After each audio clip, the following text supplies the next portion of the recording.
Agradecidos a nuestro Dios por permitirnos continuar con nuestro estudio bíblico de la primera carta de Pablo a los Corintios. Vamos a terminar el capítulo 4 porque esta sería la última parte y continuaremos con el capítulo 5. Habíamos visto referente a este capítulo cómo considerar a los siervos de Dios y una reprimenda sarcástica del orgullo corintio, donde Pablo manifiesta, sobre todo en estos últimos versículos del 18 al 21, haciendo una pregunta: ¿cómo quieren que vaya a ustedes? Porque él sabía que estaba cometiéndose varios errores en ese lugar y lo que él quería es comprobar, ratificar de la situación por la que estaban atravesando, y dijo: no quiero solamente saber de palabra, sino de el poder que existe en ese lugar. Entonces, más algunos están envanecidos, dice Pablo, como si yo nunca hubiese de ir a vosotros. Algunos cristianos corintios eran tan arrogantes que pensaban que Pablo estaba asustado de ir a verlos, cuando pensaron que Pablo les tenía miedo. Eso hizo sus corazones aún más orgullosos, y es una de las razones por la que muchas personas actúan de esta forma, creyendo justamente que algo diferente se puede dar en la actitud que ellos toman. No las palabras, dice Pablo, sino el poder de los que andan envanecidos. Aquellos entre los cristianos corintios que les encantaba las palabras elevadas y la imagen de éxito que tenían sus palabras, pero Pablo tenía el verdadero poder del evangelio. La prueba final de la sabiduría es poder. La palabra de la cruz no solo tiene el poder de iluminar mentalmente, sino también de salvar moralmente.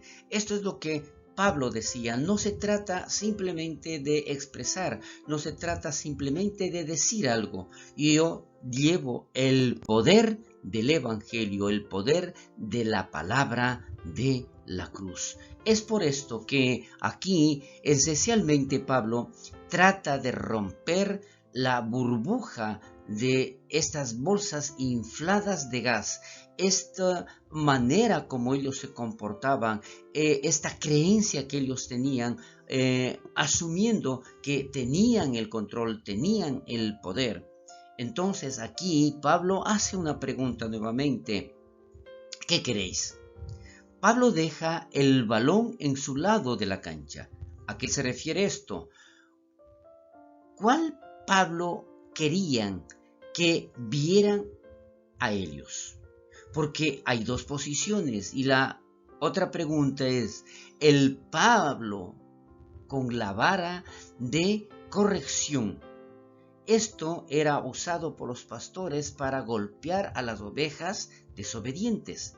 Y él se compara de esta manera y dice: Pablo con la vara de corrección, o el Pablo con el espíritu de mansedumbre.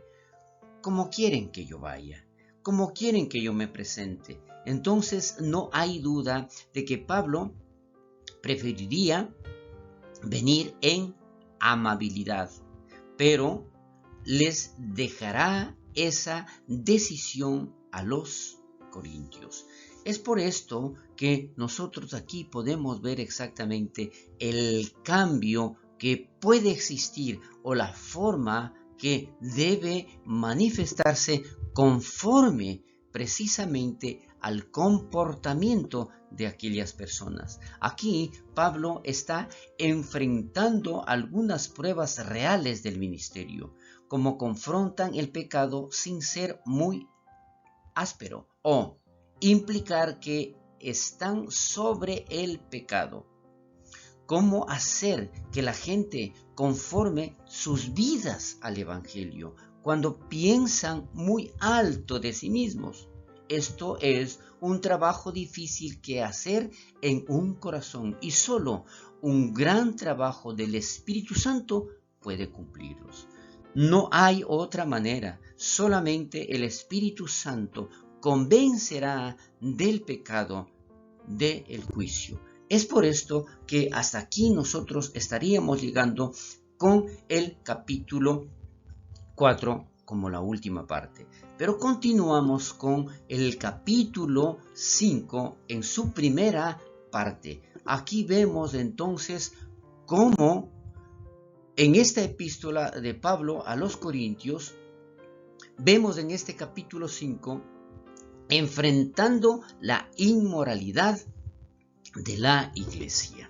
Es por esto que el problema está abordado. Sabemos exactamente cuál es la situación por la que están atravesando.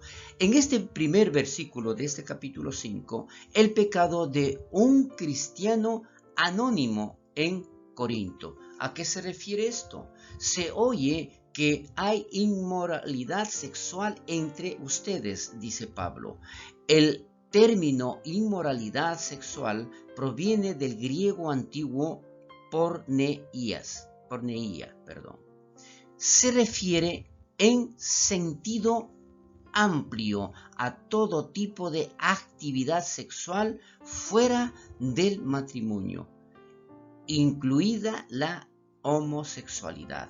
Entonces, esta palabra antigua griega, porneia, significa en general todo aquello que es contrario a lo que está determinado por la palabra, por los mandamientos de cómo uno debe comportarse en su matrimonio. Originalmente, porneia se refería simplemente a acudir a prostitutas. Pero antes del Nuevo Testamento, la comunidad judía usaba la palabra para referirse a cualquier tipo de relación sexual extramarital, incluidas la homosexualidad. Esto es su sentido en el Nuevo Testamento. Entonces, aquí lo tenemos muy claro de la forma general cómo se refiere Pablo al utilizar esta palabra griega. Por esto es que nosotros podemos ver acá en donde menciona comentaristas sobre la palabra porneia. El primer comentario dice: la escritura con esta palabra abarca todo tipo de mezclas ilícitas, declara Paul. Hay otro comentario que aquí lo declara Clark. Dice: debe entenderse en su máxima amplitud como implicado todo tipo de impureza. Entonces, aquí vamos a ver exactamente que lo que relata es de una forma muy general, o sea, no se trata de algún punto específico, sino de todo aquello que sale de lo que es lo correcto en el área matrimonial. Vamos a ver un poco más referente a esta palabra, porneia. Aparece con frecuencia primero en las listas de pecados del Nuevo Testamento, pero no porque los primeros cristianos tuvieron muchos complejos con el sexo. No, más bien se debe a que el ámbito sexual era uno de los puntos más dramáticos donde la ética de la cultura griega chocaba con lo ético de Jesús. Es por esto que generaliza. La inmoralidad sexual era una realidad aceptada por la gente común en la cultura griega, pero no así entre los seguidores de Jesús. Esto había que romper, esto había que mostrarles que definitivamente, como ellos se imaginaban, consideraban que todo estaba bien, pero no era así. Aquí nosotros vamos a ver que un hombre tiene a la esposa de su padre. Esto era lo que se mencionaba en esa época, en ese lugar. Al parecer, alguien mantenía una relación sexual continua, ya sea como casado o viviendo en pareja, con su madrastra. ¿Qué es lo que sucede con esto? La esposa de su padre. La mujer involucrada no debe ser cristiana, pues ni siquiera se menciona. Ahora, con todo esto, vamos a ver. Esto es en relación al verbo tener, que implica algo muy claro. Es un eufemismo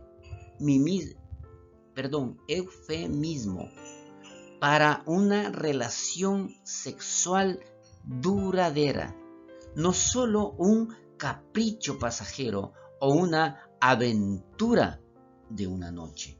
Esto era algo permanente que estaba dándose en ese lugar.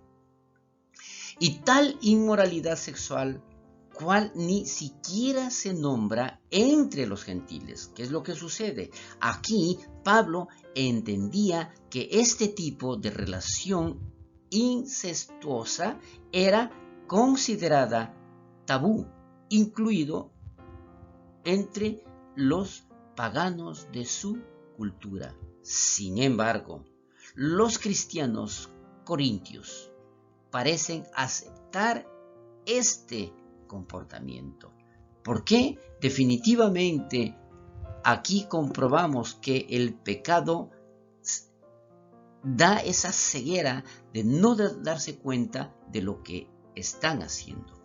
El antiguo escritor y estadista romano Cicerón afirmó que este tipo de incesto era un crimen increíble y prácticamente inaudito. De hecho, ni siquiera se mencionaba entre los gentiles. Esto es lo que nos hace ver cómo estuvo en esa época ese pueblo sin darse cuenta realmente que aún a los demás les parecía malo, pero a ellos no. Esta, como decía, es la ceguera espiritual que causa el pecado y hasta lo que permite ver como que fuera algo bueno. Debería haber bastado con que la Biblia la declarara pecado. Suficiente. No debían esto hacerlo nunca. Lo tenemos detallado allá en Levítico capítulo 18, versículo 8, como también en Deuteronomio en el capítulo 22, versículo 30 y también en el capítulo 27, versículo 20. Debería haber bastado con que la cultura mundana misma lo consideraba pecado. Desen cuenta esto. Pero a los cristianos corintios no parecía molestarles en absoluto. Es por esto que nosotros nos debemos dar cuenta que el pecado causa esa ceguera. Hasta aquí llegamos con nuestro estudio bíblico. Continuaremos, si Dios lo permite, la próxima semana. Bendiciones.